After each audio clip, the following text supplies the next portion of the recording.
John. Ya, doctor.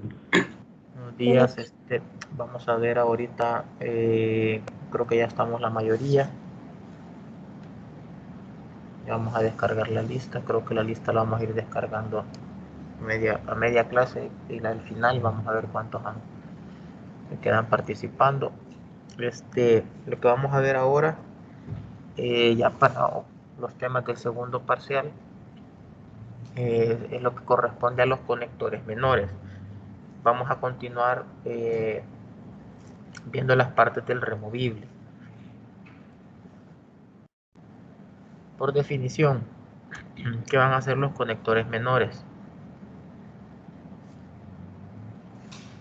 Son partes sólidas y rígidas de una prótesis parcial removible que enlaza otras unidades como placas proximales, como retenedores directos, ¿sí? Apoyos. Todo lo que va a hacer es enlazarlos con el conector mayor. Esa es la definición de un conector menor. Son partes sólidas, rígidas que van a enlazar cualquier parte de la prótesis, por decirlo así, con el conector mayor.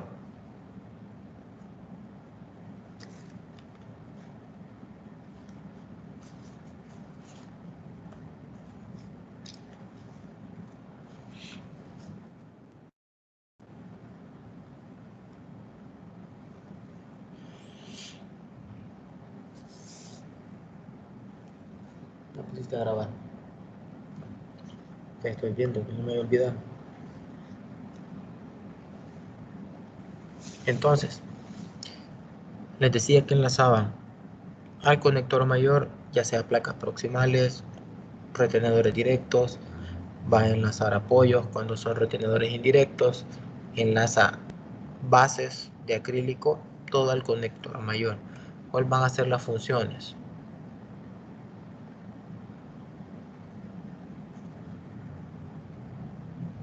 Tiene una función que va desde la prótesis al pilar, que quiere decir que va a transferir el estrés funcional a los dientes pilares.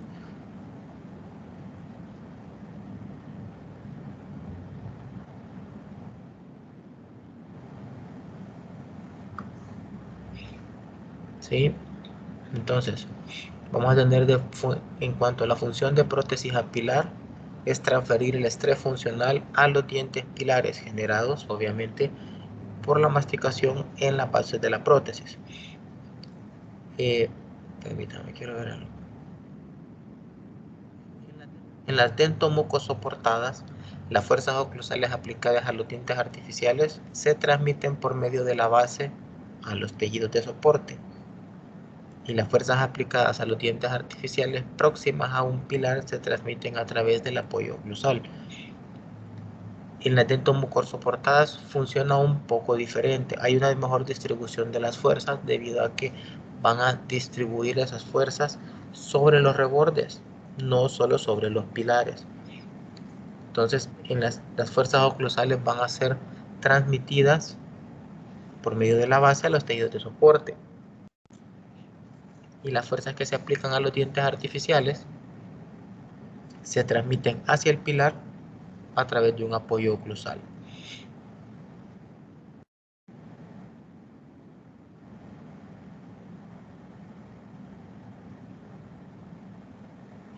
En las dentosoportadas, obviamente, como solo estamos hablando de que se va a sostener directamente en dientes, como una clase 3, ¿sí? O una clase 4, las fuerzas oclusales van a ser transmitidas directamente hacia los dientes pilares, a través de los apoyos, obviamente, que son los que están soportando las fuerzas verticales, evitando que la prótesis se hunda. A través de ellos es que se va a transmitir estas fuerzas directamente hacia los pilares.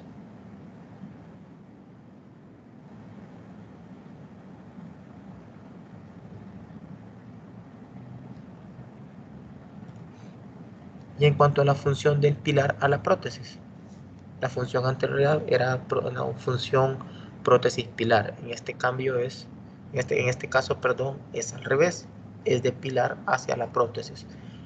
Y la función del conector menor es transferir el efecto de los retenedores, obviamente ganchos, y los componentes estabilizadores como los brazos recíprocos al resto de la prótesis. Entonces vamos a tener dos tipos de funciones. Una función que va de prótesis hacia el pilar. Si es dentomucosoportada, va a transferir las fuerzas tanto a los pilares como a los tejidos de soporte del reborde. Si es dentosoportada, va a transferir las fuerzas directamente hacia los pilares.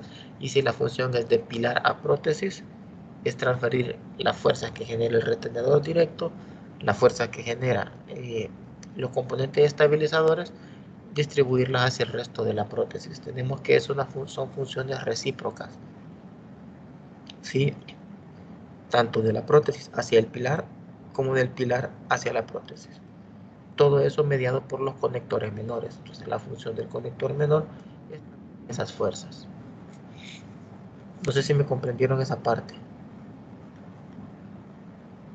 ¿Sí? El conector menor que está aquí, este es el conector menor que une el retenedor directo, va a transferir las fuerzas. Cuando la función es de pilar a prótesis, transfiere lo que son los componentes.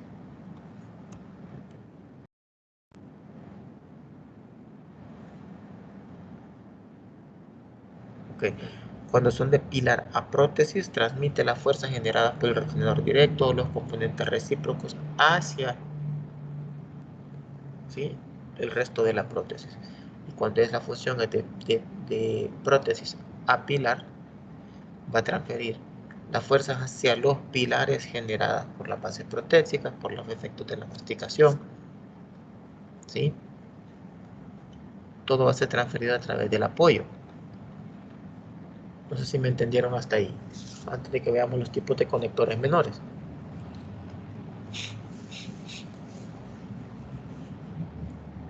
¿Sí? Bueno, entonces, los tipos de conectores menores. ¿Cuáles son los tipos de conectores menores que vamos a ver? Tenemos los que unen los ganchos al conector mayor, que son estos. Los que unen un retenedor indirecto o topes auxiliares con el conector mayor, que sería este. Vean, son el mismo realmente, pero hay que diferenciarlos, que uno está uniendo un retenedor directo o gancho y el otro está uniendo, un retenedor indirecto o solo un apoyo. Vamos a encontrar los que unen la base con el conector mayor, la base de acrílico. Vamos a encontrar aquellos que conforman la proyección de los ganchos en barra. Este es un conector menor del gancho en barra. Para los que ya los están dibujando en la guía que se les dieron, ¿sí?, es un conector menor el que van a dibujar, que está soportando el gancho de proyección vertical. Tenemos los que forman o unen la placa proximal en la fase de extensión distal. La placa proximal es esta, que está en contacto directo con la pieza dental, con el plano guía. Y lo que está uniendo esa placa proximal, lo que le está uniendo con la base, con el conector menor de la base protésica, ¿sí?, es un conector menor, el conector menor de la placa proximal.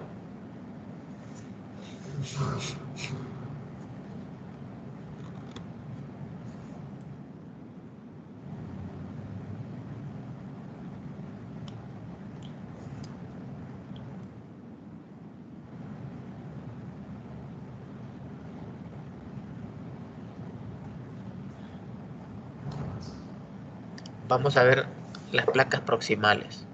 Las placas proximales como tales, que son los que van en los planos guía, que se van a encontrar en las superficies adyacentes a la brecha dentula de los dientes pilares y que nos van a ayudar a dar el eje de inserción y remoción de la prótesis, tienen o deben tener un gancho de 2/3 de la distancia intercuspidea, medida entre las cúspides vestibulares y linguales de los dientes adyacentes, obviamente, y 2/3 de largo medido desde la gingiva hasta la cresta marginal del diente.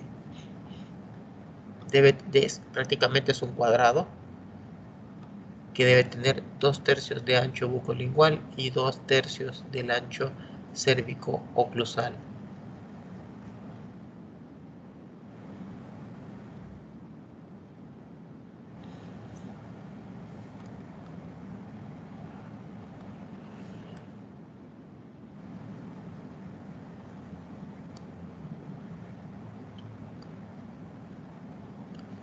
¿Cuáles van a ser las funciones de la placa proximal?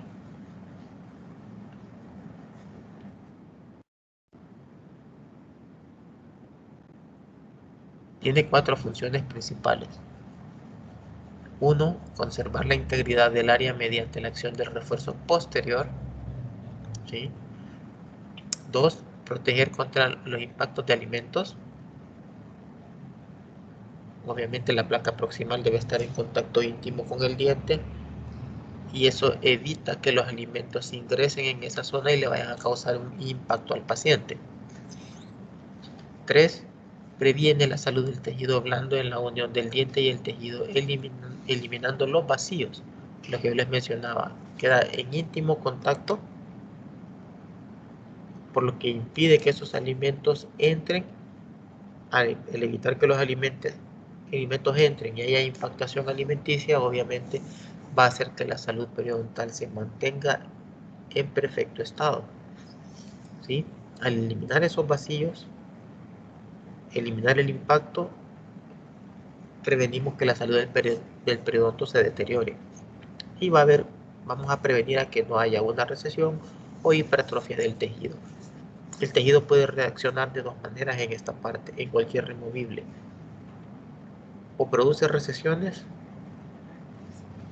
o produce agrandamientos gingivales. ¿Sí? Un paciente que tiene un removible desadaptado va a tener agrandamientos gingivales. Un paciente que tiene un removible mal adaptado también puede tener recesiones del tejido. Eso va a depender mucho de la reacción y de la cantidad de bacterias que acumule. Y 4, nos va a proveer una reciprocidad al retenedor directo. Cuando veamos el funcionamiento de cada gancho, el funcionamiento de los ganchos en barra, el funcionamiento de los ganchos circunferenciales, vamos a ver que esa placa proximal nos hace la función de brazo recíproco, porque los TPA no llevan brazo recíproco. Es la placa proximal la que nos ayuda y que nos da esa reciprocidad a los ganchos de base de extensión distal.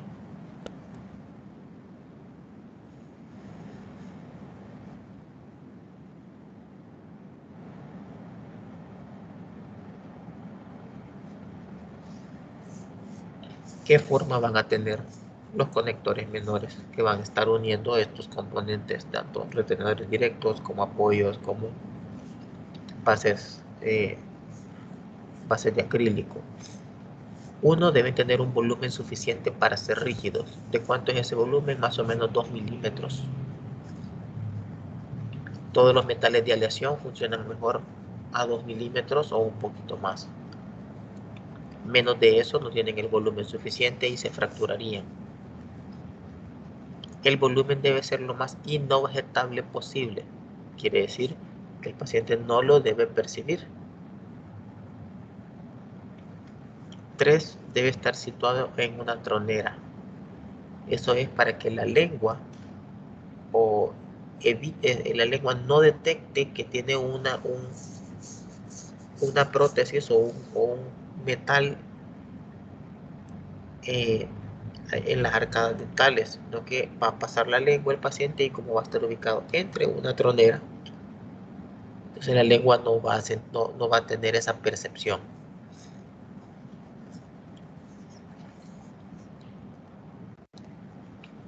Como está en una tronera, obviamente va a estar conformado de acuerdo al espacio interdental en el que esté colocado. Va a pasar de manera vertical y obviamente si está en una tronera, la forma es triangular. Es un triángulo donde el vértice va hacia la tronera y la base va hacia los tejidos de la lengua o del paladar. ¿Sí? Dice que debe ser rebajado hacia el diente para que la lengua encuentre una superficie lisa, lo que les menciono. Está en la tronera escondido el apoyo, perdón, el conector menor, tiene forma triangular, tiene que tener suficiente volumen para que no haya fracturas, y algo bien importante, debe ser altamente pulido para que la lengua tampoco lo detecte.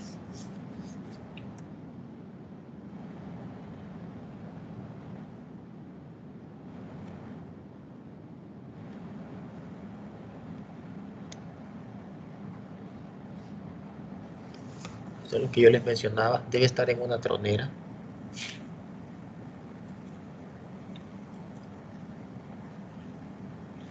Al estar en una tronera, pues obviamente tiene forma triangular, con la base hacia los tejidos, con el vértice hacia la tronera. Debe ser más grueso hacia la superficie lingual, adelgazándose hacia el área de contacto, por eso es que es triangular. Debe estar rebajado, dice, en la parte hacia el lingual de los tejidos para que no lo logre detectar la lengua. O sea, aquí esta parte donde está la flecha deben ser más delgados. Y lo más importante de todos los conectores menores que nos van a estar uniendo el conector mayor con los demás componentes. Deben formar un ángulo recto con el conector mayor. Vean, aquí tenemos, si este es el conector mayor, donde yo voy señalando, este es el conector menor y nos forma un ángulo recto, 90 grados, ¿sí? Si no presentan ángulos de 90 grados, obviamente el funcionamiento se ve comprometido, las fuerzas se distribuyen no de manera uniforme y puede haber fractura del conector. Es lo primero que van a notar, que se fracturan los conectores.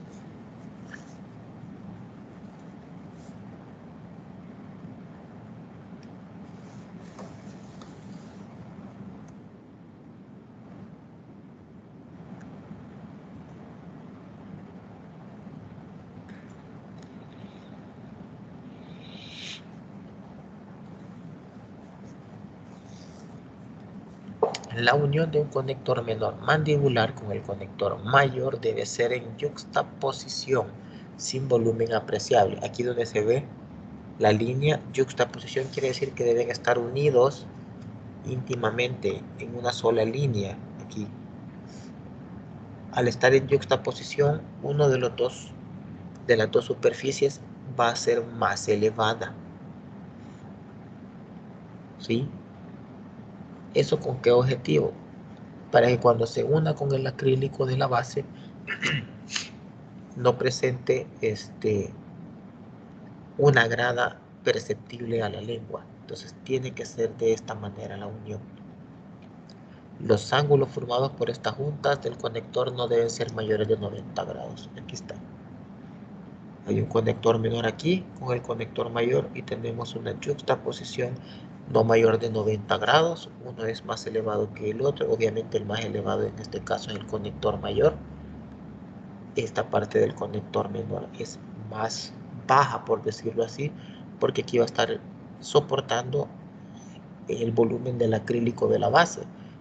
Entonces la unión del acrílico con el conector mayor debe ser una sola, debe ser lisa por completo, si no la lengua percibiría que encontramos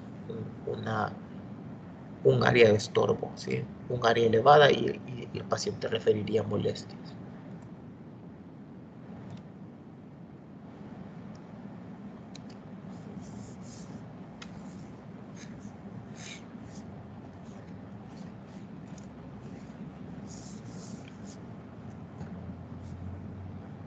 Esto es bien importante.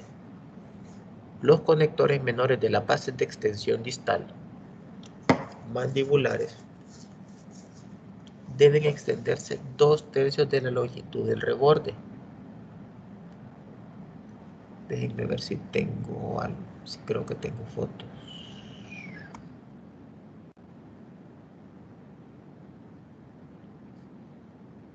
Lo voy a explicar.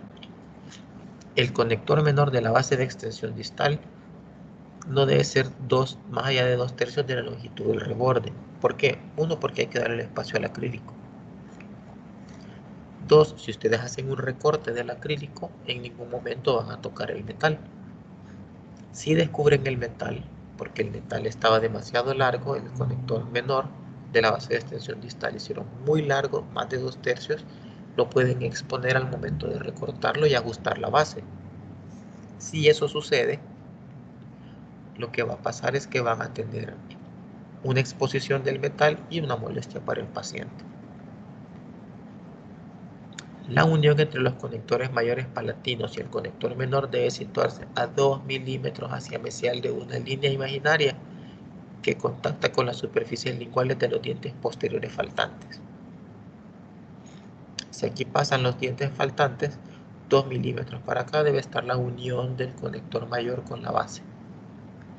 Eso para darle grosor al acrílico y no se vaya a fracturar. ¿Sí? Entonces, si tenemos una línea imaginaria que contacta las superficies linguales de los dientes, en este caso como el dento soportado en esta foto, debe ser una línea que va de la parte lingual a la parte lingual, porque ustedes deben alinear esos dientes, ¿sí? Entonces, esta línea imaginaria, 2 milímetros hacia adentro, ustedes van a colocar lo que se llama línea determinado del conector mayor, que es la unión con el conector menor de la base.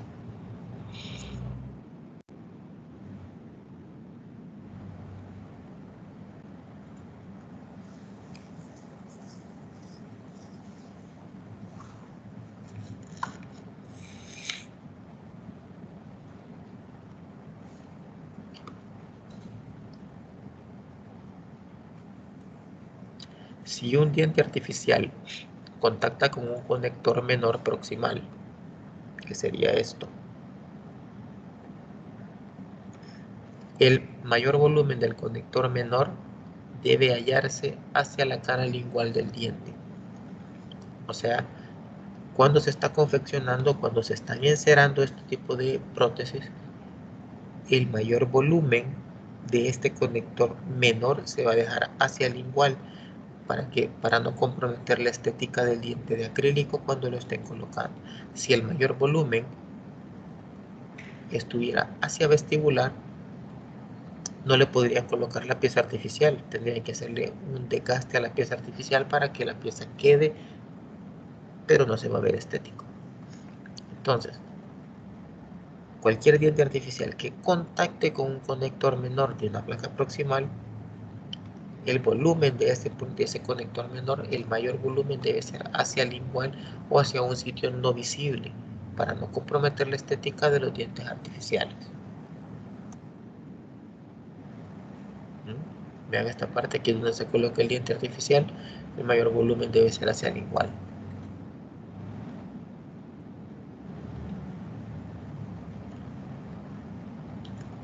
Esto es importante porque hay prótesis que no respetan este principio y ponen un conector menor aquí, ponen el otro conector menor aquí, otra vez ponen otro conector menor aquí juntito de un mesial a distal. ¿Sí? El problema es que debe haber una distancia entre conectores de 5 milímetros como mínimo. ¿Por qué? Porque si no se produce impacto alimenticio en esta zona, aparte del impacto alimenticio que se puede producir en esta zona, va a haber inflamación de los tejidos. Recuérdense que el maxilar superior debe respetar la distancia del margen gingival hacia el conector mayor. En mandíbula el respetar el espacio también de 3 milímetros como mínimo. ¿Sí? Entonces, entre conector menor y conector menor, por principio siempre van a haber 5 milímetros para evitar inflamación de los tejidos, para promover la circulación de estos tejidos. Si tienen algo que les está haciendo presión aquí en mesial y tienen algo que les está haciendo presión aquí en distal, el tejido carece de irrigación. Y lo que va a suceder es que va a haber un tejido necrosado en esta parte de aquí. Por eso debe respetarse esa medida para mantener la vascularización de la zona, para evitar el impacto de alimentos, para evitar inflamación de los tejidos y que el paciente pueda utilizar su prótesis.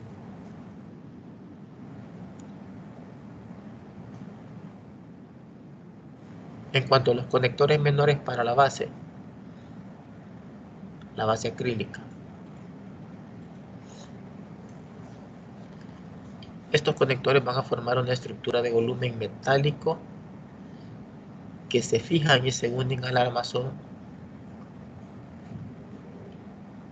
de metal con la resina, formando lo que es la base protética.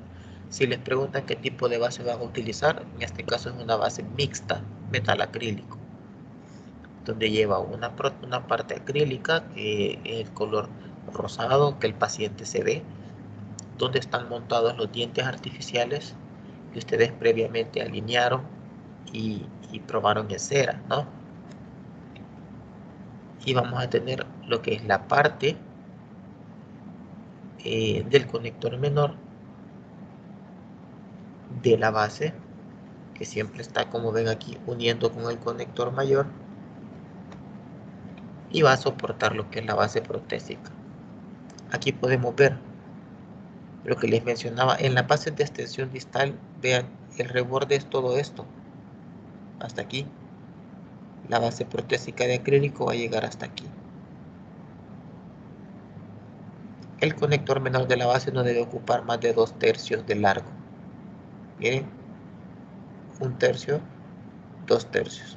El largo total de la base, los 3/3, donde se van a colocar las piezas artificiales, igual al otro lado. No debe ocupar más de 2/3 del largo total de la base. Entonces, estos conectores menores de la base son una estructura que de diferentes formas, que la función que tienen es soportar la base acrílica uniéndolo con el armazón de la prótesis. ¿Sí? Como dice aquí, la función es proporcionar soporte estructural, rigidez y solidez para la inserción de la porción plástica de la prótesis que contiene los dientes que ustedes previamente alinearon. Hay de varias formas, pueden ser en forma de malla o de red, que es esta.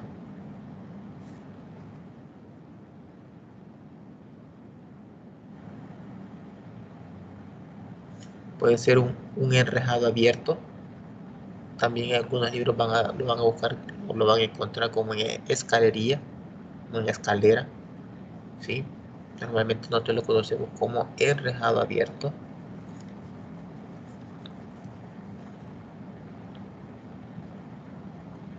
Cuando solo van a colocar un par de dientes, vamos a encontrar estas que son bolas o perlas de retención. Podemos encontrar alambres o cabezas de alfiler que se utilizan para soportar solo un diente. Las perlas de retención, como ven aquí, no van a poner base acrílica, solo van a detener uno o dos dientes. Acaso aquí creo que solo es uno cada vez, una molar. ¿Sí? Las cabezas de alfiler son para detener un diente en la prótesis.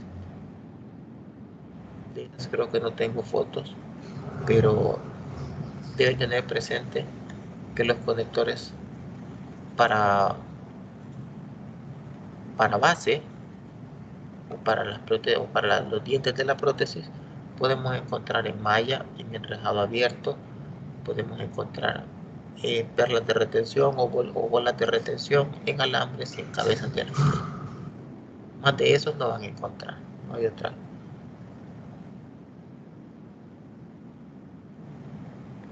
No hay otro tipo de diseño que pueda haber. El enrejado abierto. ¿Cómo debe ser el enrejado abierto? Para empezar, si es en base de extensión distal, no debe cubrir más de 2/3 del largo total de la base. Debe tener una barra vestibular, que en este caso es esta. Debe tener una barra lingual. Y debe tener barras transversales que van a estar uniendo la barra vestibular con la barra lingual. Prácticamente, así como lo ven, es una descripción nada más de lo que es el enrejado abierto.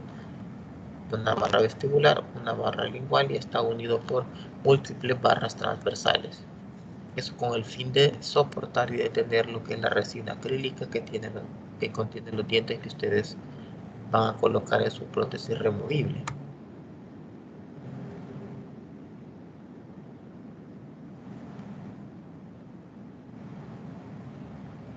En el maxilar superior cambia, ¿sí? Recuérdense que en inferior tenemos la lengua y en superior tenemos el paladar. En este caso, la forma del enrejado abierto en maxilar superior lleva una barra vestibular, que es esta, lleva las barras transversales y lleva lo que es la barra palatina, que no se llamaría barra palatina prácticamente. ¿Por qué? Porque es parte del conector mayor, ¿sí? Entonces en este caso pues es el conector mayor el que continúa y que hace las veces de barra palatina o barra lingual, como es en inferior. ¿Vea? Y ahí solo tiene lo que son las barras transversales y una barra vestibular. Arriba no lleva la barra lingual, como se veía en la zona del maxilar inferior, que es esta, ¿ve? Sino que como aquí hay un conector mayor sobre el paladar, el conector mayor hace las veces de esa barra, como si fuera superior, pero una barra palatina.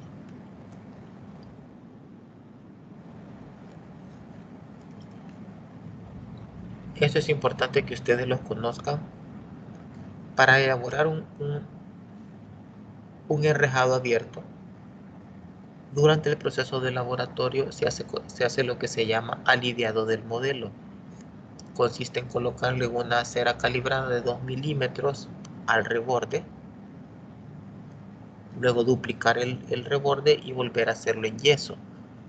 ¿Cuál es el objeto de tomar ese duplicado con esta cera puesta encima? El objeto es que se pueda encerar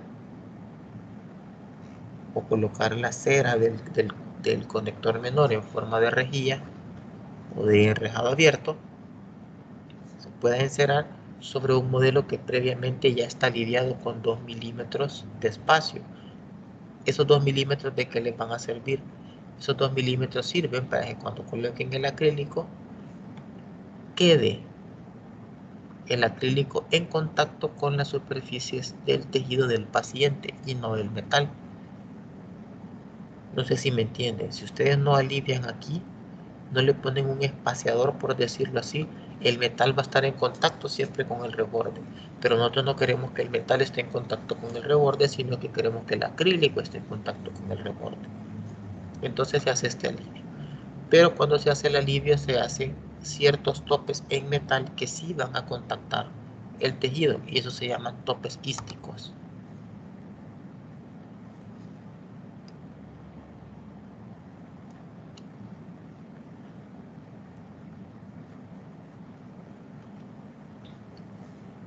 ¿Okay? Son partes integrales de los conectores menores diseñadas para la retención de las bases de resina acrílica.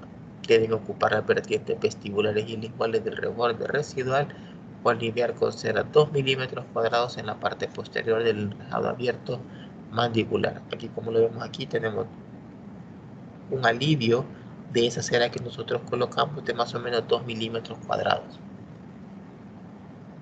El objetivo pues, es darle estabilidad a la base de la prótesis, que el metal esté en esa parte justamente contactando con el reborde. Todo lo demás debe ser en acrílico. El objetivo es nada más que le podamos tener una base en acrílico en contacto con los tejidos del paciente para futuros rebases poder colocarles más acrílico, ¿sí? No sé si me han entendido hasta aquí. Es relativamente corta la parte de los conectores menores. Vimos la función de los conectores menores en función de prótesis a pilar y de pilar a prótesis.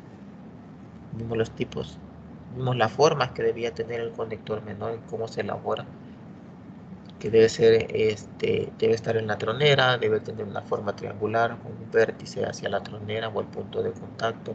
La parte más voluminosa debe ser hacia el igual, debe ser altamente pulido, debe ser adelgazado para que la lengua no sienta el estorbo en la parte del lingual.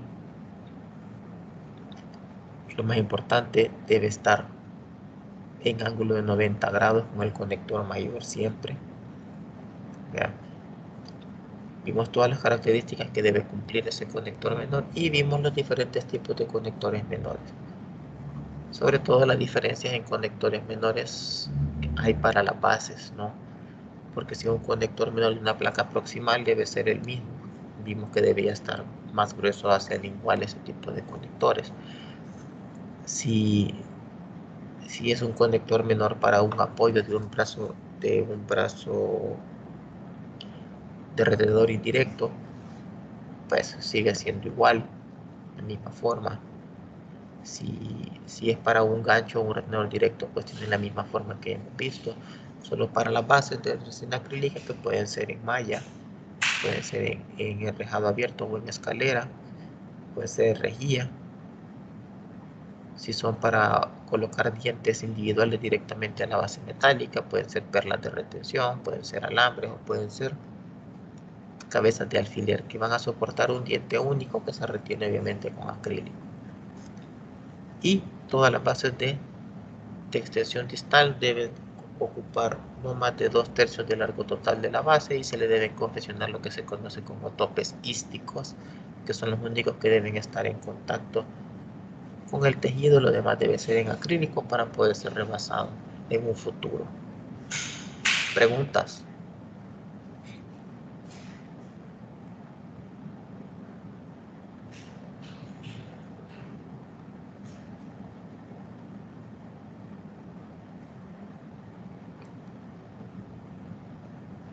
¿No tienen preguntas?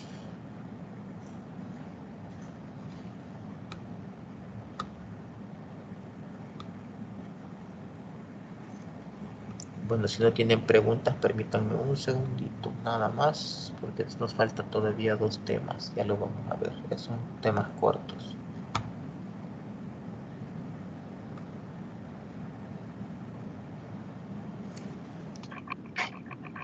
Va a compartir las diapositivas, doctor. Se está grabando la presentación, si mal no me equivoco. Sí. Ok, entonces ahí las puedes ver. Realmente no necesitamos tenerlas impresas en este caso, porque tú la pasas o en como una presentación, porque ahí las puedes volver a ver, la puedes volver a revisar.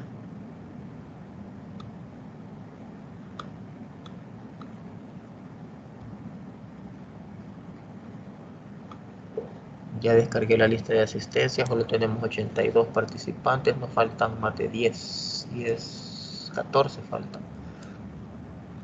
Recuerden, la asistencia tiene nota, ¿sí? Va ponderado en lo que ustedes están siendo evaluados. Permítanme un segundito.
Miren, no sé si estoy conectado al audio.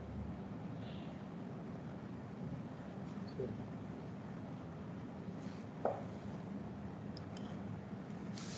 Bueno, vamos a ver lo que son la parte de diseño con el tangenciómetro. Esta parte normalmente esta parte se da en el laboratorio, pero por cuestiones de tiempo la vamos a dar aquí para que puedan identificar aquí las partes del tangenciómetro y en el laboratorio pues lo aprovechan para hacer nada más los diseños de los ganchos. Entonces vamos a ver cuáles son las partes del tangenciómetro, en qué consiste.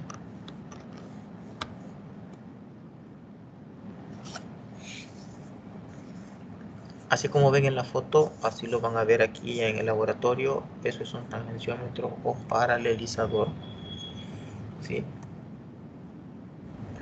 Es un instrumento que se emplea para determinar el relativo paralelismo entre dos o más superficies de los dientes u otras partes de un modelo de un arco dentario que ustedes estén analizando. Con esto van a determinar ustedes el paralelismo de los pilares, van a determinar la presencia o ausencia de plano guías, van a determinar si hay áreas de socavado inconveniente, áreas ísticas de socavado inconveniente, ya sea en tejidos blandos o en tejidos duros. Sí, pero principalmente es para determinar el relativo paralelismo de dos o más superficies dentales. ¿Para qué se utiliza? Se utiliza en prótesis parcial fija, cuando ustedes quieren ver el paralelismo de dos pilares, cuando están haciendo cortes múltiples de una prótesis fija, que sea una prótesis que tenga más de dos pilares, incluso una prótesis con dos pilares, pueden utilizarlo para paralelizarlos y ver si realmente la vía de inserción de su prótesis parcial fija es la correcta.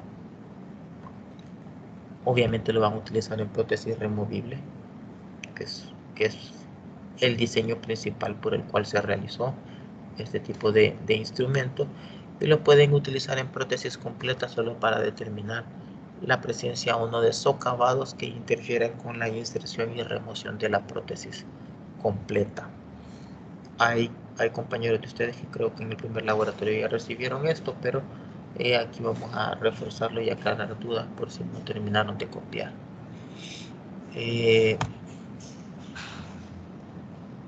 Como les mencionaba, el análisis en el tangenciómetro sirve para analizar los planos guías, para analizar áreas retentivas o expulsivas, para analizar la presencia de interferencias dentales o de tejido, ya sea tejidos blandos o duros. Y obviamente pues estamos viendo el paralelismo de pilares, viendo se llama torque, la inclinación bucal de los pilares. También se puede analizar por medio del tangenciómetro. En este caso pues estaríamos buscando estética. ¿Vean? Para todo esto nos sirve lo que es el tangenciómetro. ¿Cuáles son los componentes? Aquí lo vamos a ver. Después vamos a ir viendo cada uno de los componentes.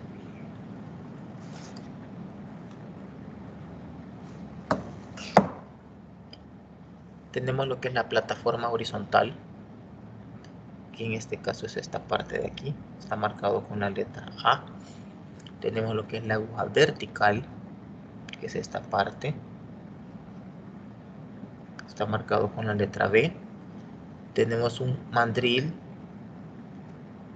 que sirve para sujetar los aditamentos de análisis, que está marcado con la letra C. Es un tornillo, ya vamos a ver cómo se utiliza. Aquí encontramos lo que es la mesa de análisis. Es esta parte donde se coloca el modelo que ustedes sobre el cual ustedes vayan a diseñar. Encontramos lo que es un brazo vertical,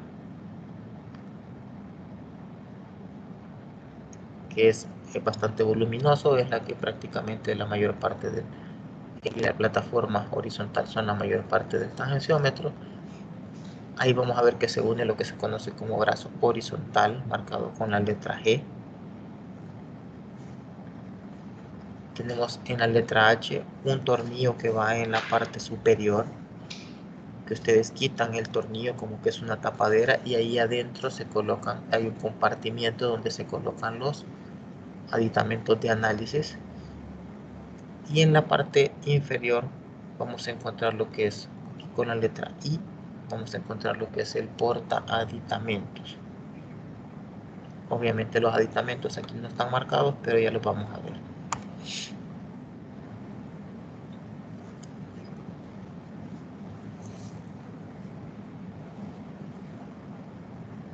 La plataforma horizontal. ¿Cuáles son las características? Uno es de forma circular. Todas estas queden aquí marcadas de rojo. Tiene una superficie lisa. Sobre ella van a colocar la mesa de análisis para poder moverla sobre ella. Y lo más importante es que está paralela al piso, o debe estar paralela al piso o a la mesa en la que están trabajando. Ya vamos a ver cómo se paraleliza un modelo.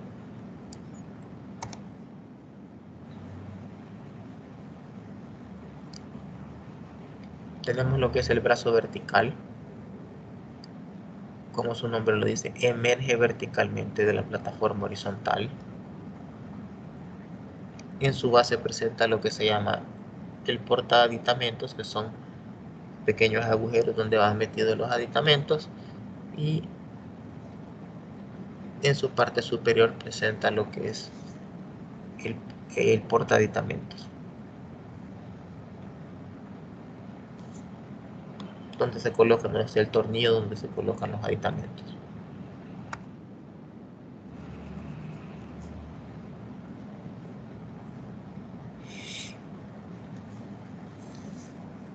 Unido al brazo vertical vamos a encontrar el brazo horizontal. Este emerge horizontalmente del brazo vertical. En su parte posterior presenta el compartimiento para los aditamentos, y en su parte anterior vamos a encontrar que es donde se coloca o donde está la aguja donde ustedes van a colocar los elementos analizadores. El brazo horizontal debe ser completamente paralelo a la plataforma horizontal. Esto paralelo con esto. ¿Sí? Y tenemos dos tipos de brazos. En la facultad vamos a trabajar con los dos tipos de de paralelizadores. Vamos a trabajar con los que son de brazo fijo, como los NEI, y vamos a trabajar con los que son de brazo movible, que son marca Yelenco. ¿Qué diferencia puede haber? Es cuestión de gustos nada más, con lo que ustedes se acostumbren a trabajar. Si están acostumbrados a trabajar con los que son de brazo fijo, van a sentir incómodo trabajar con uno de brazo móvil. Los que se acostumbren a trabajar con uno de brazo móvil les va a costar trabajar con uno de brazo fijo. Nada más es cuestión de acostumbrarse al paralelizador que ustedes tengan, ¿sí? Los tangenciómetros prácticamente todos tienen la misma función. La diferencia puede ser eso, que el brazo de una marca sea fijo y el brazo de otra marca es móvil.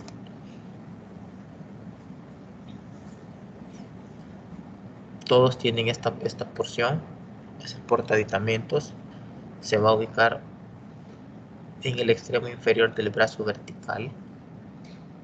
Nada más son una serie de agujeros que tienen como función que ustedes coloquen los aditamentos de análisis mientras están analizando el modelo de estudio, mientras lo están diseñando. Así que realmente no solo es para colocarlos, y es bueno que siempre los coloquen ahí porque están exactos los agujeros para la cantidad de aditamentos que tienen. Si ustedes ven que algún agujero no tiene un aditamento es porque el aditamento falta, ¿verdad? Y es una buena manera de tenerlos contabilizados, ya que son pequeños y los pueden extraviar, que también pasa seguido. El compartimiento en la parte superior, como les mencionaba, es un tornillo que está, es una tapadera, donde encontramos un espacio en el cual se va a colocar los aditamentos. Se encuentra en el extremo posterior del brazo horizontal, y ese tornillo de fijación que ustedes lo retiran, pues ahí van a guardar los aditamentos.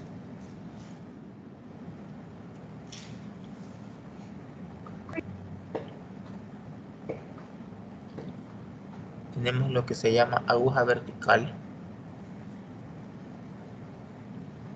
La aguja vertical está ubicada en el extremo anterior del brazo horizontal con su tornillo de fijación. sería en este caso perdón, este es el tornillo de fijación de la aguja. Hay unas agujas, estas son completamente móviles, ¿sí? Puede bajar por completo, solo la van fijando en la posición que ustedes quieren. Hay unas agujas que traen un resorte en esta parte de aquí y ustedes van utilizándolo y ella sola regresa a su posición original. También es cuestión de costumbre, ¿sí? Algunos van a sentir sencillo trabajar con la aguja que tiene un resorte y otros van a sentir que es más complicado trabajar con esa aguja, pues se regresa de la posición que ustedes quieren dejar, aunque ambas tienen un tornillo de fijación para mantenerla en la posición de análisis que ustedes están buscando. Su movimiento es de arriba hacia abajo, es paralela al brazo vertical y en su extremo inferior presenta una porción que sostiene los aditamentos que se llama mandril, que es este. También tiene un tornillo de fijación, ¿sí? Y es donde ustedes van a colocar los aditamentos, donde los van intercambiando, que es esto. Aquí colocan el aditamento, apretan el tornillo de fijación, mueven la varilla y también mueven su tornillo de fijación. Lo van apretando de tal manera que no cambie la posición en la que ustedes están buscando la línea de análisis.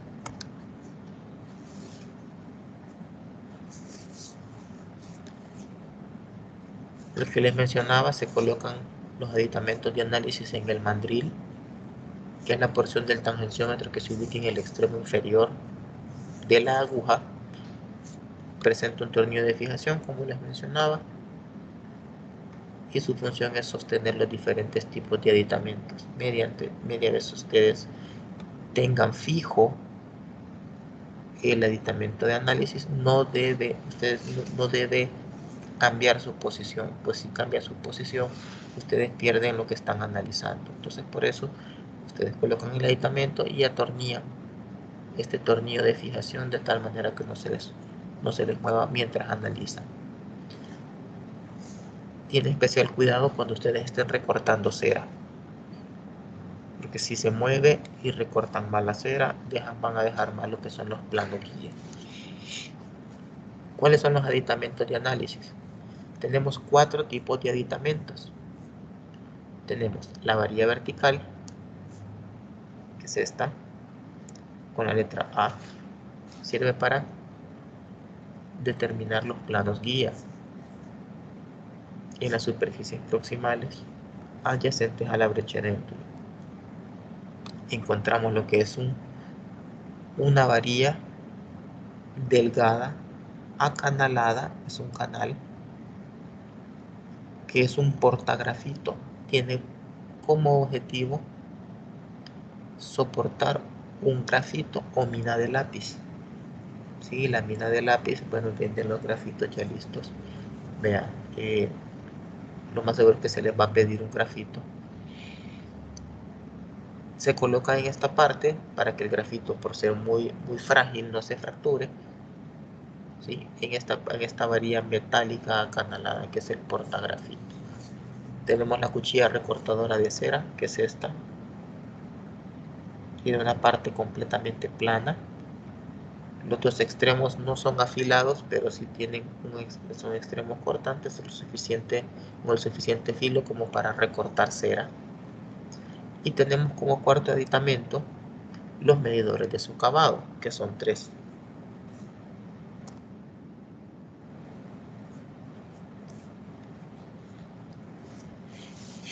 Ya vamos a ver en qué consiste cada uno de ellos.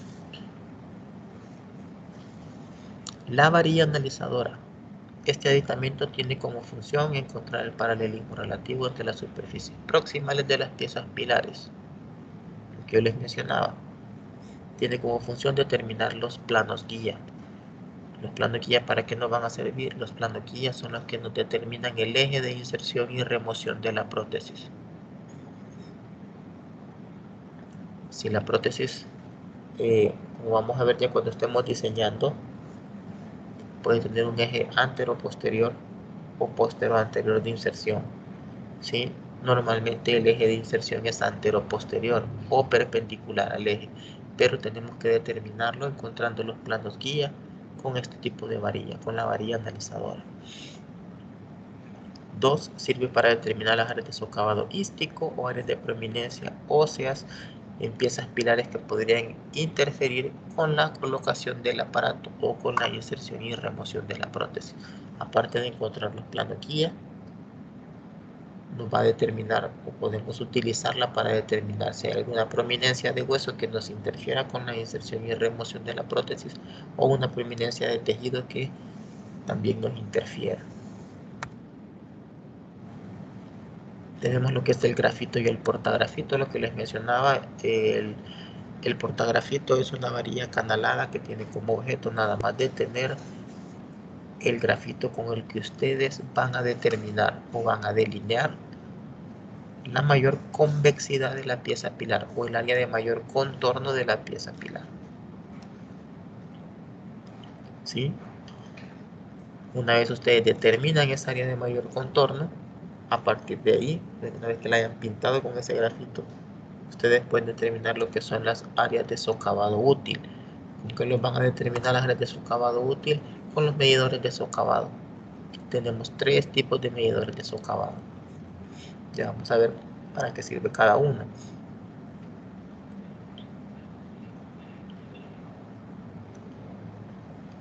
Entonces, los medidores de socavado sirven para determinar el área de socavado útil. Si ustedes se acuerdan, fue pregunta de examen también. ¿Qué era el área de socavado útil? El área de socavado útil es este triangulito que se forma aquí. ¿Sí? En donde la varilla analizadora toca el área de mayor contorno y un punto en el diente que nos va a generar este pequeño triángulo. Si la varilla analizadora, esta parte que se sale de la varilla analizadora, no está tocando la superficie del diente, entonces no pueden, y forma este triángulo, entonces no pueden colocar, no pueden determinar un área de socavado útil donde van a colocar un retenedor directo, el brazo retentivo del retenedor directo o gancho. Entonces sirven para determinar el área de socavado útil en cada pieza pilar que ustedes vayan a analizar. Vean, ahí donde encontraron el área de socavado útil, ahí va a llegar la porción terminal del brazo retentivo de su retenedor directo.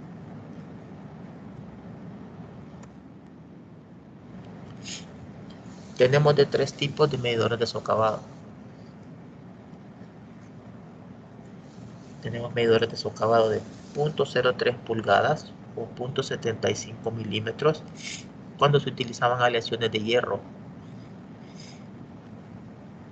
Estas aleaciones pues obviamente están en desuso, ya no se utilizan, pero el medidor de socavado todavía viene en el tangenciómetro, y si aunque lo compren nuevo todavía en estas épocas todavía se encuentra ese medidor. Es de color negro, es una manera de identificarlo.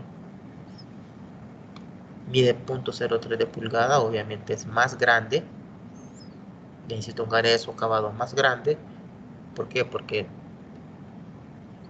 necesita las aleaciones de hierro necesitan mayor volumen para adquirir rigidez y que no se fracturen, entonces el área de socavado tiene que ser más grande, por eso es de 0.75 milímetros.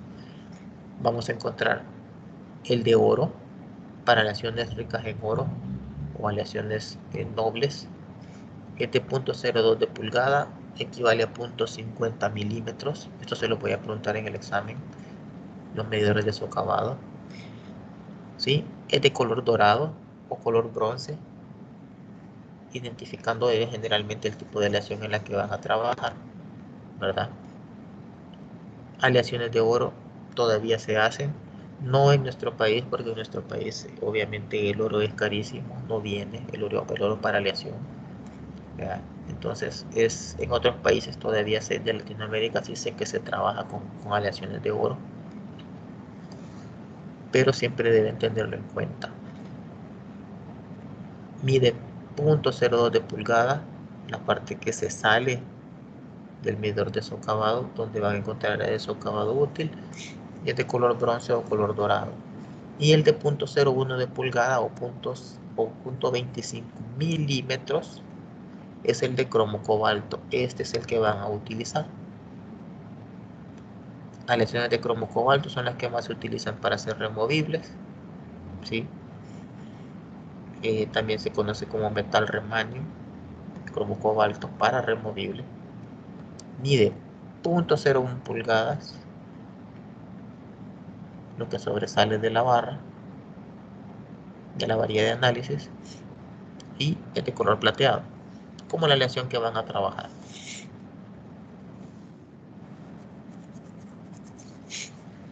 El otro es la recortadora de cera.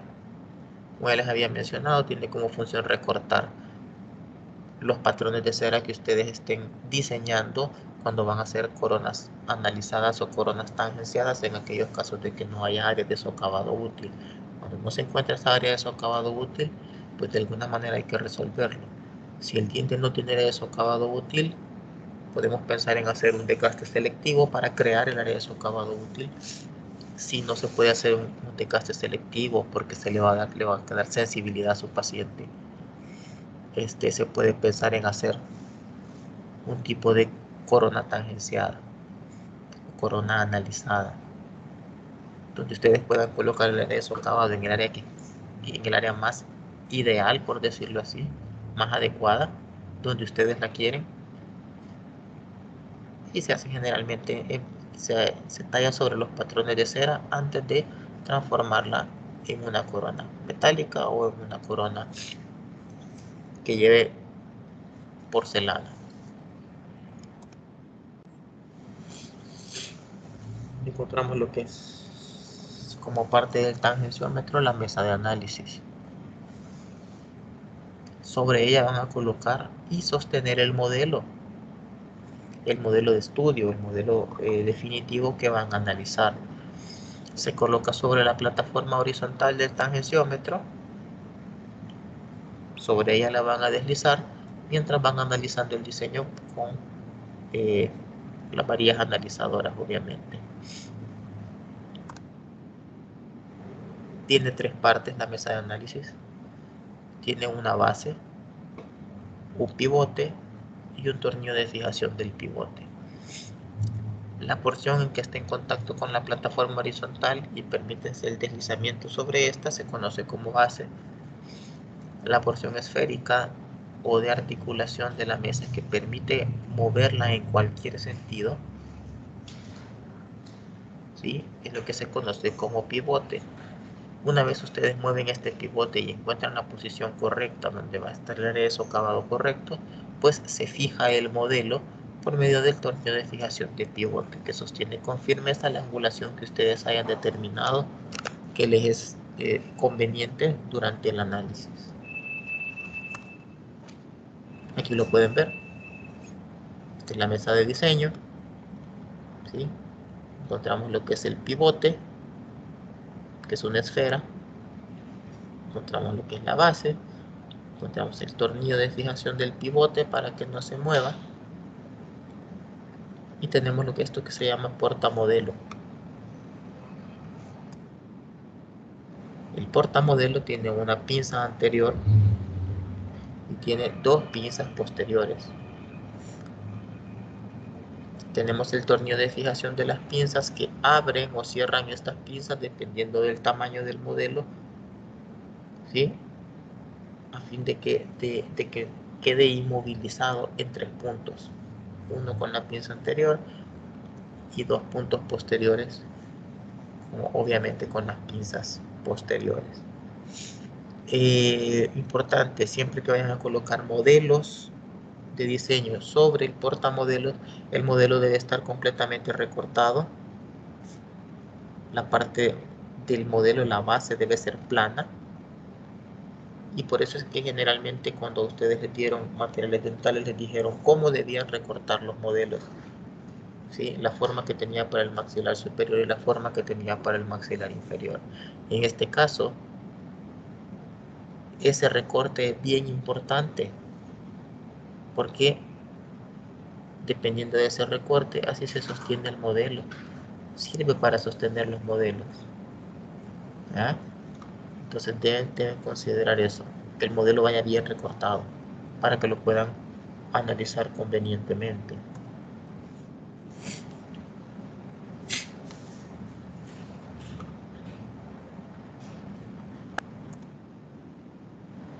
Esto lo vamos a ver más adelante cómo se paraliza el modelo.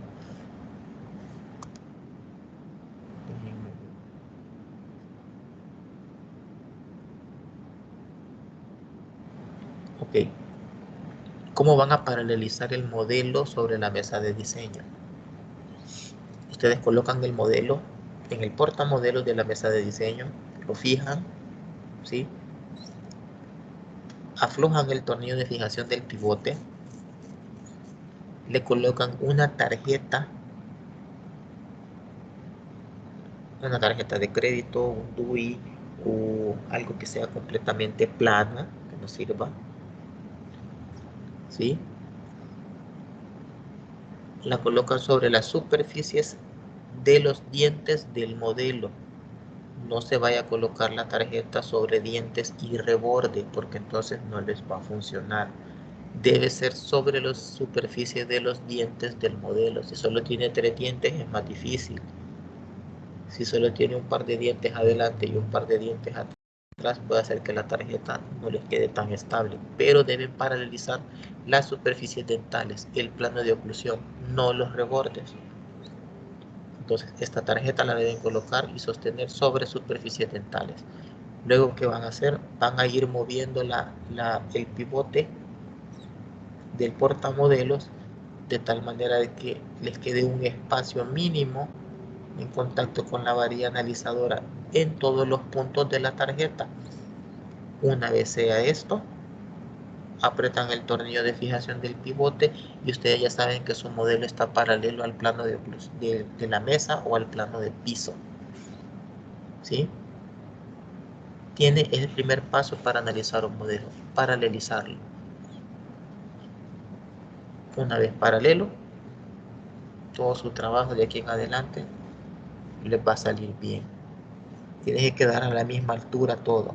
Digamos, aquí tiene 1 milímetro para contactar la tarjeta, pero aquí tiene 4 milímetros. Entonces tienen ustedes que mover la mesa de tal manera que aquí también tenga 1 milímetro. Eso lo vamos a hacer en la práctica, no se preocupen. Yo sé que ahorita entenderlo es un poco complicado, pero el primer paso que deben tener claro que se va a hacer es la paralelización del modelo. Y deben paralizar las superficies dentales, no los rebordes. Si les quedó la tarjeta contactando en los dientes y una parte en el reborde, está malo. Debe quedar paralela las superficies dentales. Más adelante vamos a ver cómo se utilizan estos, pero siempre tienes que considerar que los .25 milímetros de la varilla analizadora que es color plateado, que es la de cromo cobalto, es esto, que debe medir .025 de aquí para acá. Si es la de oro, .50 de aquí para acá. Si es la de hierro, .75 de aquí para acá. ¿Por qué? Porque aquí necesitamos mayor cantidad de área de socavado útil, aquí necesitamos menor cantidad de área de socavado útil. El cromo cobalto es una aleación altamente rígida, pero en grosores mínimos es bastante flexible. Por eso es que la punta del gancho del brazo retentivo del retenedor directo, la punta, al ser adelgazada, al adelgazar ese volumen, le confiere flexibilidad, porque la aleación de cromo cobalto lo permite. Las otras aleaciones no lo permiten, entonces tienen que tener más volumen.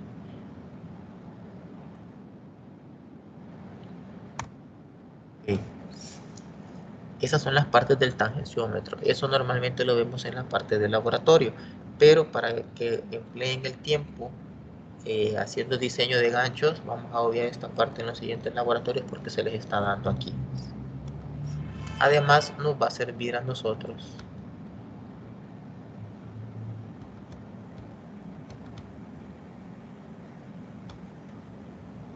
para diseñar en el tangenciómetro, para analizar los modelos.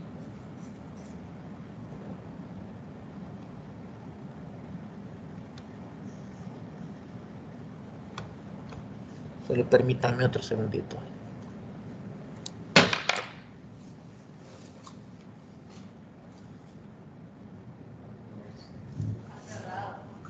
Sí.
Vamos a ver. Vamos a ver lo que es el proceso o el procedimiento por el cual ustedes van a hacer el análisis de los modelos en el paralelómetro o tangenciómetro.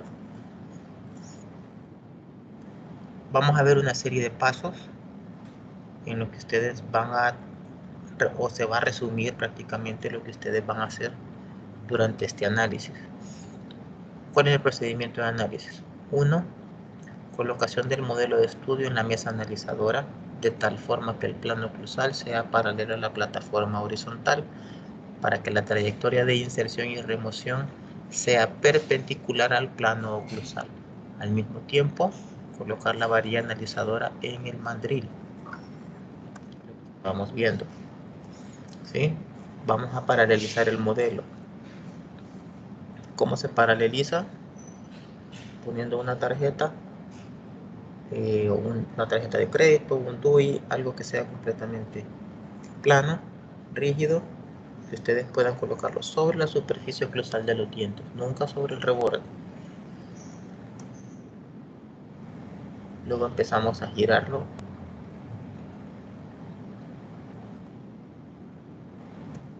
Vamos a girarlo hasta que encontremos la posición correcta. Fijamos por medio del tornillo.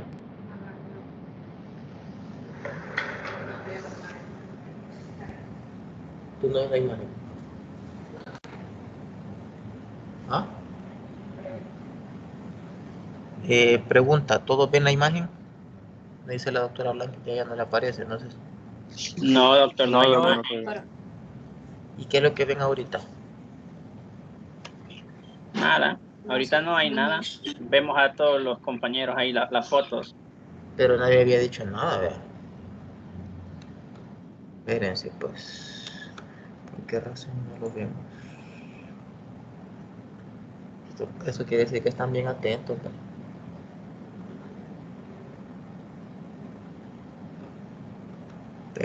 pues. Vamos a ver por qué no les aparece.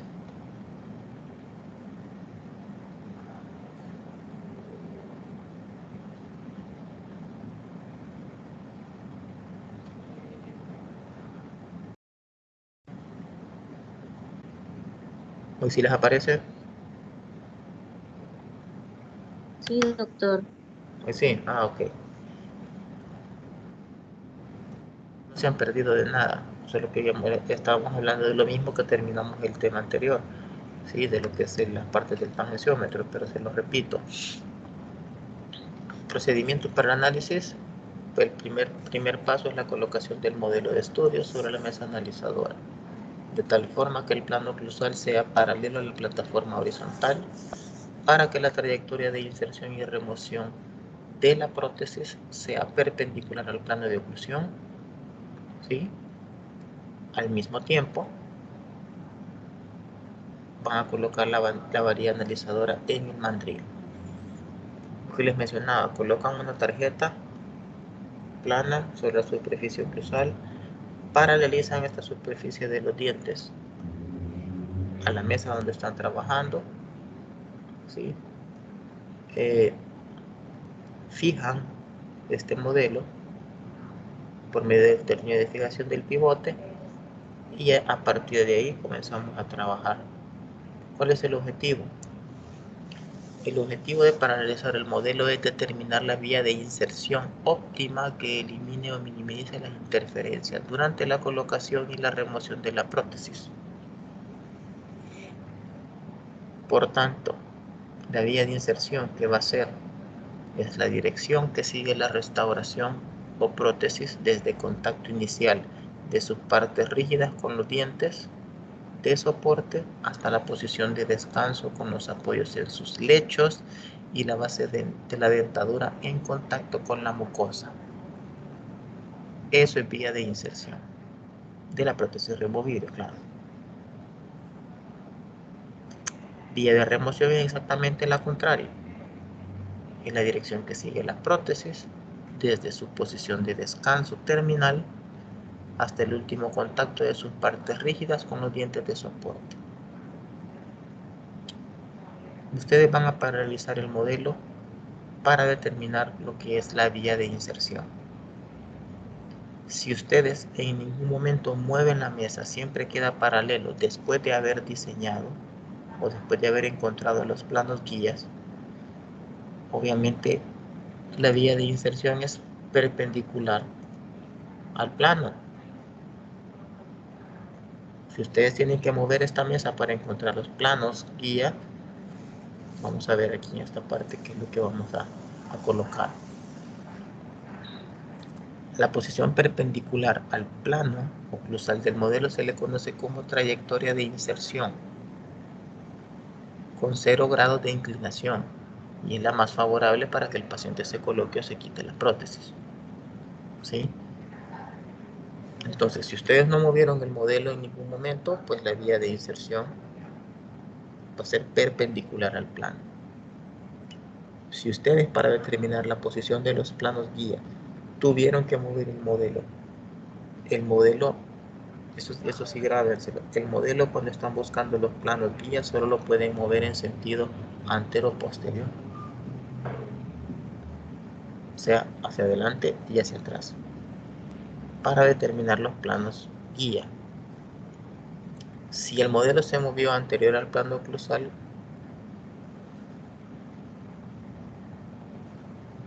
la vía de inserción va a ser antero-posterior. ¿Sí? Si el modelo, ustedes mueven hacia atrás el modelo, la vía de inserción va a ser posterior-anterior. Pero aquí lo dice, anterior al plano oclusal cuando el modelo se inclina hacia atrás. Es al revés, no que no tuviera lógica, pero que ustedes están moviendo el modelo hacia atrás. Quiere decir que están inclinando el plano de oclusal hacia adelante. ¿Sí? Posterior al plano oclusal cuando el modelo se inclina hacia adelante. Es la inserción la que estamos viendo. Si ustedes inclinan el modelo hacia adelante, el paciente tiene que colocarse el removible en sentido posterior o anterior. ¿Sí? Eso lo vamos a entender definitivamente cuando ustedes estén viendo el modelo. Pero lo que les tiene que quedar claro es que la posición más favorable para que el paciente se quite y se ponga la prótesis es perpendicular al plano oclusal. Si tienen que inclinar el modelo en un sentido anterior o en un sentido posterior, la vía de inserción o la trayectoria de inserción cambia. Puede ser anterior o posterior anterior. ¿Sí? Ok. Paso número 2.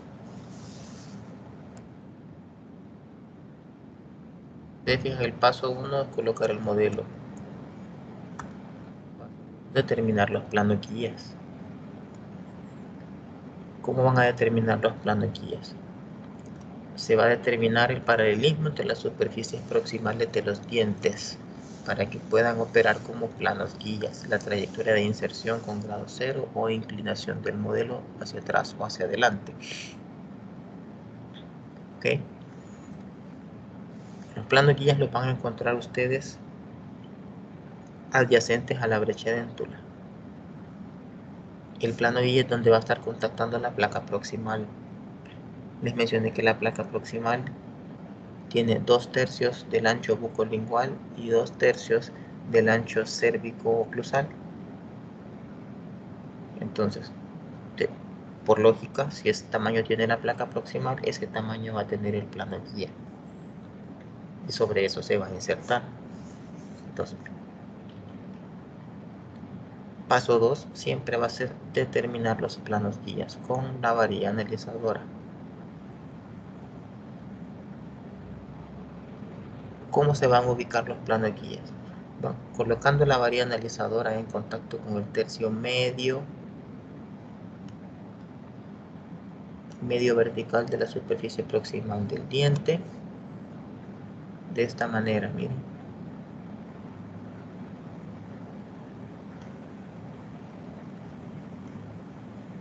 ¿Sí? Ustedes colocan, ya que tienen el modelo paralizado, pues entonces colocan la varilla analizadora en la superficie proximal de los dientes que están adyacentes a la brecha dentura. ¿Qué es lo importante? Que el plano guía a dónde va a estar. Permítanme, quiero ver qué tenemos aquí esto. Okay. Aquí.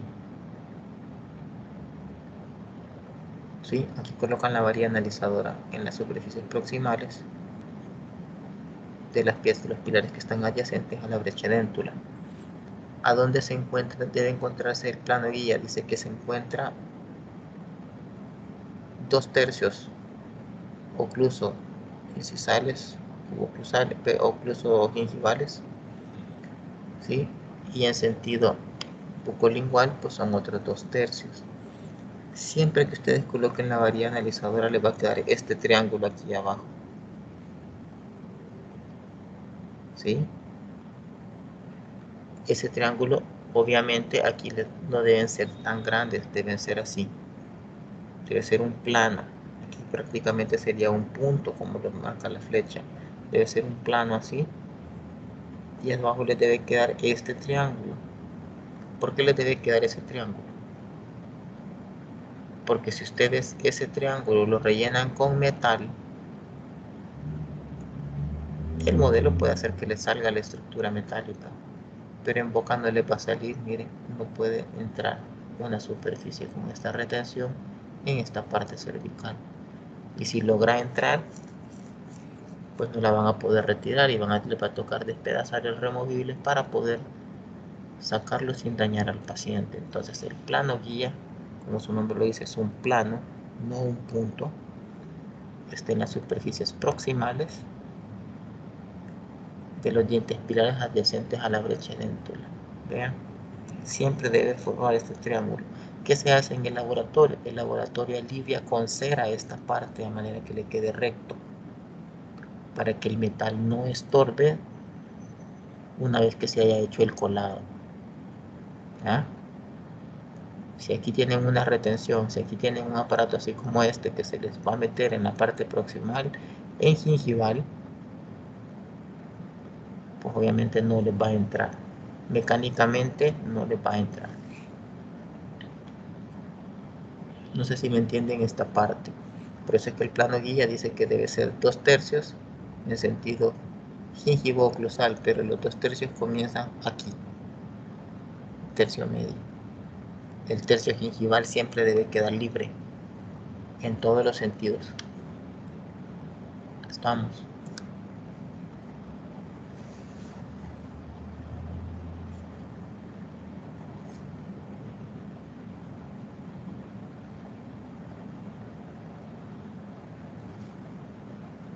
Ok, vean los diferentes planos guía que pueden encontrar en un mismo modelo. Aquí tenemos un pilar. Hay que buscarle su plano guía. Aquí tenemos otro pilar. Aquí tenemos otro pilar. Aquí probablemente al inclinar el modelo en sentido anterior, probablemente aquí sí encontremos dos planos guías correctos. Pero vean el plano de la molar. No hay un plano. ¿Sí?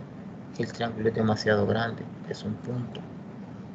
Entonces probablemente aquí nos toque hacer un desgaste a tal manera de que se aplane esa superficie para poder tener un eje de inserción y remoción de la prótesis en sentido postero anterior, porque estamos inclinando el modelo hacia adelante. Si inclinamos el modelo hacia atrás para encontrar los planos guía de manera correcta, aquí tenemos las luces de la parte gingival libre, aquí tenemos la parte gingival libre, y aquí probablemente tenemos la parte gingival libre. Estamos inclinando el modelo hacia atrás, vamos a tener un eje, una vía de inserción antero-posterior. ¿Sí? Si lo inclinamos hacia adelante es posterior-anterior, si lo inclinamos hacia atrás es antero-posterior. Si no lo inclinamos, encontramos justamente las áreas de los planos guías al mismo tiempo que ustedes paralelizaron el modelo, pues es perpendicular al eje porque forma un ángulo de 90 grados. Perpendicular al plano, perdón, porque forma un ángulo de 90 grados. ¿Sí? De más de 90, vamos a tener que es antero-posterior. De menos de 90 es postero-anterior. ¿Sí? Si ustedes inclinan el modelo hacia adelante, se les va a insertar de atrás hacia adelante. Si ustedes inclinan el modelo hacia atrás, se les va a insertar al revés, de adelante hacia atrás. Eso es lo que dice la diapositiva anterior, que es un poco más difícil de comprender sin estas gráficas. Y todavía es más difícil de comprender hasta que lo veamos en los modelos, probablemente lo van a entender por completo. Pero léanlos, estudienlos y traten de comprender la vía de inserción y el eje de inserción de su prótesis. Está justamente cuando ustedes encuentren los planos guías.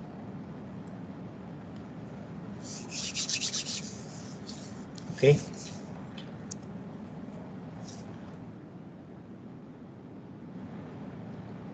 Les decía, la manera de ubicar los planos guías es colocando la varilla analizadora en contacto con el tercio medio vertical de la superficie proximal del diente.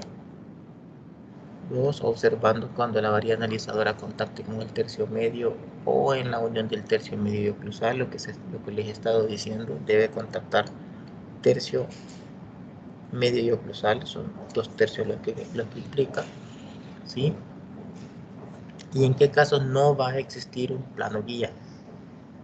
Si la varilla analizadora contacta con el reborde marginal del tercio oclusal de la pieza, no hay cuando inclinamos el modelo en las diferentes trayectorias, y para poder determinar el plano guía se debe realizar una ameloplastía. Es lo que les decía. Si la varilla analizadora está contactando aquí, nada más, aquí, solo en esta parte, prácticamente está contactando en la cresta marginal del diente, no existe un plano guía, es un punto. Entonces ustedes tienen que hacer una ameloplastía o un desgaste selectivo de tal manera de crear este plano. ¿Sí? Si ustedes ven que me dicen, mira que la varilla analizadora solo contacta este punto y aquí tengo el plano guía, no, no es un plano, es un punto. Entonces ustedes tienen que crear ese plano guía. Si la varilla analizadora contacta con el tercio gingival de la pieza, cuando inclinamos el modelo en las diferentes trayectorias y para determinar el plano guía se realiza una corona protésica. Si la varilla analizadora está contactando solo el tejido en cualquiera de las posiciones recto, así como aquí digamos, en cualquiera de las posiciones, ya sea moviendo la mesa hacia adelante, moviendo el modelo hacia atrás, siempre va a haber un contacto gingival. Aquí ya no podemos hacer ameloplastía. Tenemos que hacer una corona protésica. Por eso son las dos situaciones en las cuales no existen plano guía. Contactando la cresta marginal, que sí podemos hacer una ameloplastía, y cuando esté contactando el tercio gingival, si está contactando todo el tiempo el tercio gingival en todas las posiciones, pues lo que toca hacer es una corona protésica. ¿Sí? Entonces, paso 2, determinar plano químico. Paso 3, marcar interferencias.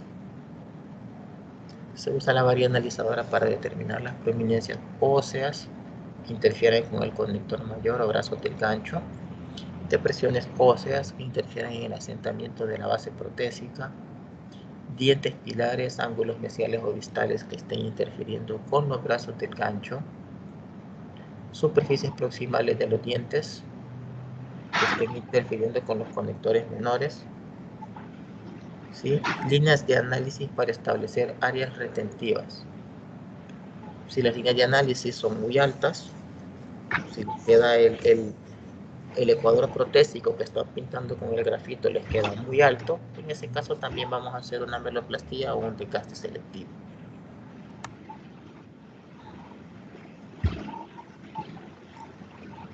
Vaya, vean en este caso. Aquí tenemos un área inconveniente. Estamos viendo con la varilla analizadora que en este caso no podemos ni siquiera hacer una ameloplastía, probablemente sea una corona protésica. Aquí tenemos un área inconveniente en el tejido, ¿sí? O sea, la varilla analizadora nos va a servir a nosotros para determinar todas estas situaciones. Prominencias óseas, depresiones óseas, ángulos inadecuados en dientes pilares, superficies proximales en los dientes pilares que no estén paralelas al aditamento que ustedes van a colocar, y aquellas líneas de análisis que sean demasiado altas, ¿sí? Que le van a producir una retención demasiado oclusal, por decirlo así.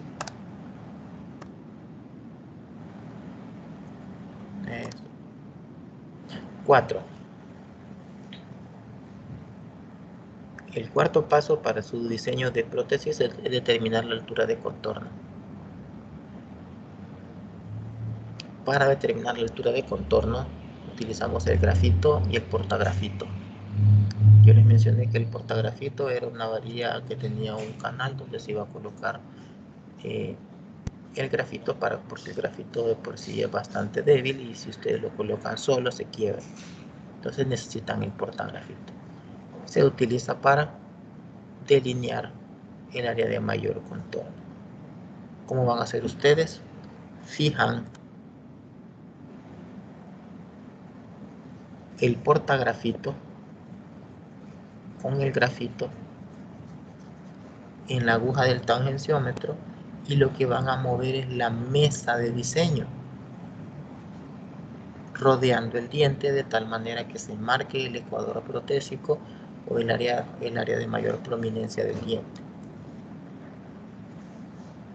Una vez tengan marcado el ecuador protésico, van a determinar como paso 5 el área de retención. El área de retención para el retenedor directo. En este caso cambiamos el grafito y el portagrafito y utilizamos los medidores de socavado. Los colocamos en la aguja y vamos a ir observando el ángulo de convergencia cervical en el tercio gingival de la pieza. Desde la cara vestibular, en 3 posiciones lo vamos a ver. ¿Sí? Mesio bucogingival, bucogingival y disto-bucogingival. Ahí están las tres posiciones en las que vamos a buscar ese ángulo de convergencia cervical. Si la posición del modelo en determinada trayectoria de inserción no determina área retentiva, en este caso van a mover el modelo en sentido lateral, sin perder la inclinación antero-posterior, porque van a perder los planos guía. Ok. Para determinar el eje de inserción y remoción de la prótesis, que es el paso 2 que vimos, paralelizamos el modelo. Debe quedar, si no mueven el modelo, les va a quedar una vía de inserción perpendicular.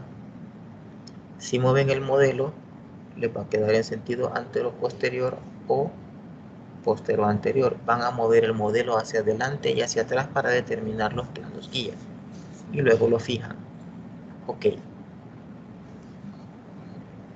Para determinar el área de retención o el área de socavado, si no encuentran área de socavado, van a mover el modelo. Ya no lo pueden mover en sentido antero-posterior, sino que lo van a mover en sentido medio-lateral, hacia la derecha o hacia la izquierda, sin perder la inclinación que ya tenían. ¿Ok? Si aún así, moviendo el modelo, ustedes no encuentran un área de socavado, pues van a optar por hacer ameloplastías o van a optar por hacer coronas analizadas o coronas tangenciadas para colocar el área de socavado que le va a servir para detener su retenedor directo. ¿Sí? Ocupamos las varillas analizadoras. En este caso vamos a ocupar la de 0.25, que es la de cromo cobalto, color plateado. Determinamos el área de socavado en 3 posiciones: mesio-bucogingival, bucogingival, disto-bucogingival. ¿Por qué es importante estas zonas? Porque ustedes pueden colocar un Eiker que tiene el área de socavado opuesto a la brecha déntula. Pueden colocar un DPI o un gancho en I que tiene el área de socavado a nivel de bucogingival. Pueden colocar un Eiker invertido, un gancho en C que tiene el área de socavado adyacente a la brecha déntula. Dependiendo, lo primero que hacen es analizar el diente, buscar el área de socavado. El mayor error que comete la mayoría de gente es que primero escoge el gancho y después quiere escoger el área de socavado. Y a fuerza quieren poner ese gancho. Entonces no es así. Lo primero que hacen es buscar el área de socavado para luego elegir el retenedor que van a utilizar.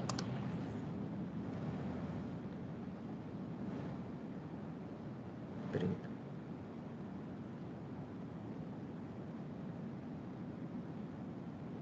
Ok.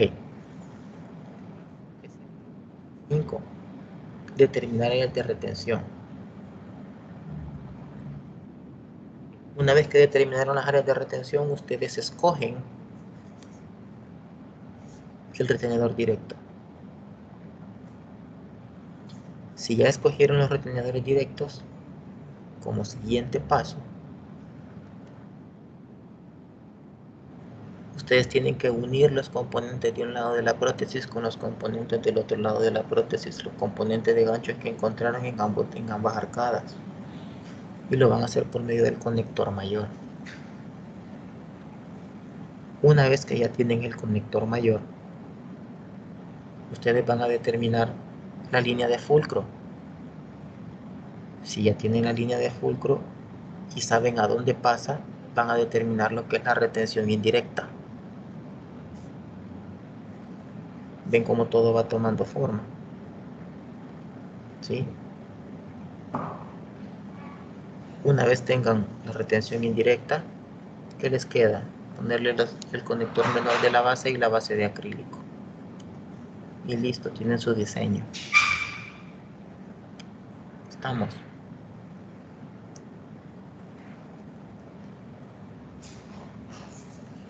Ok. Como último paso, van a hacer lo que se conoce como tripodización. La tripodización es el registro de la trayectoria de inserción para poder volver a colocar en la misma posición original el modelo cuantas veces sea necesario durante el procedimiento clínico o de laboratorio. Existen 3 métodos convencionales. La tripodización, que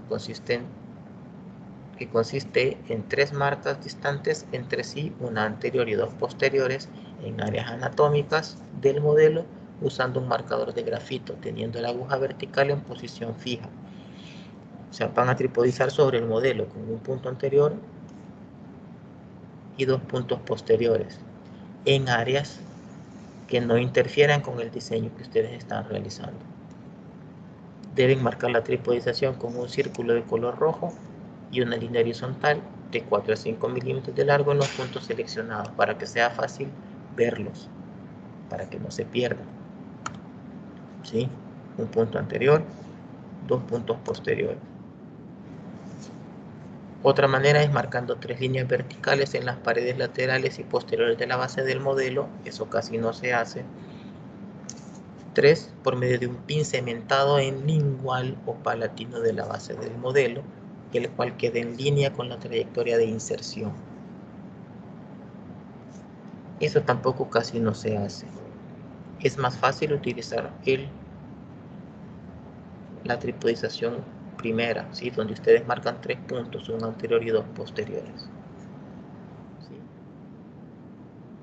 Entonces, los pasos son bien sencillos. Paso 1, ustedes van a paralelizar el modelo con el plano de oclusión. Paso 2, determinan planos guías. Si no encuentran planos guías, mueven el modelo en sentido anterior o en sentido posterior. Si no encuentran moviendo la mesa, pues hacen desgastes selectivos o coronas protésicas. Paso 3, determinan las áreas de socavado inconveniente. Paso 4, determinan la línea de contorno. Paso 5, determinan el área de socavado. Paso 6, vamos a hacer más pasos que los que dice la clase. Paso 6, colocan el retenedor directo. Paso 7, por los retenedores directos.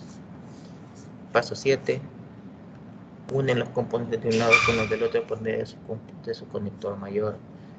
Paso 8, determinan la línea de fulcro y la retención indirecta. Paso 9, colocan la base, el retenedor de la base, conector menor de la base con su base. ¿Sí? Paso 10, tripodizan. En 10 pasos ustedes pueden hacer un removible. Aquí dice solo 6 pasos, pero porque esta es la parte que se sacó del texto, ¿sí? Pero si ya unimos todo lo que hemos estado viendo, todas las partes del removible, son 10 pasos suficientes para que ustedes diseñen. Y así lo vamos a hacer. Así se va a trabajar en el laboratorio. Vamos a diseñar en 10 pasos. Así como se los he dicho, ahí les queda grabado, lo pueden copiar. O si no, igual yo se los puedo traer escrito. Pero son 10 pasos sencillos. Lo único que tienen que saber es la teoría de los ganchos, teoría de conectores mayores, teoría de conectores menores, líneas de fulcro, retención indirecta, bases protésicas, conectores menores de la base, ¿sí? Y lo demás relativamente es sencillo. Todo se diseña en estos 10 pasos, son 10 pasos iguales para todo modelo, así que no pueden tener excusa más que el hecho de que les falte a ustedes un poquito del conocimiento de qué van a colocar. Pero los 10 pasos son sencillos y los vamos a poner en práctica. No sé si tienen preguntas.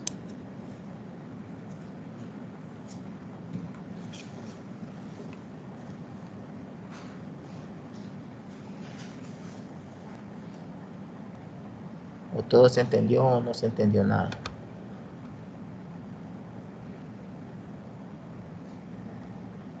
No creo que no se entendió nada.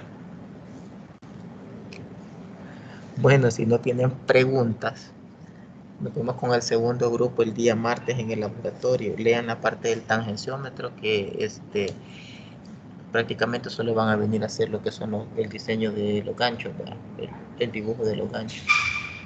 ¿Ok? Cualquier cosa preguntan y si no, nos vemos el día martes con este grupo y el jueves en clase con los demás. Estamos. Voy a pasar lista otra vez porque solo hay 78. Por aquellos que se fueron a almorzar.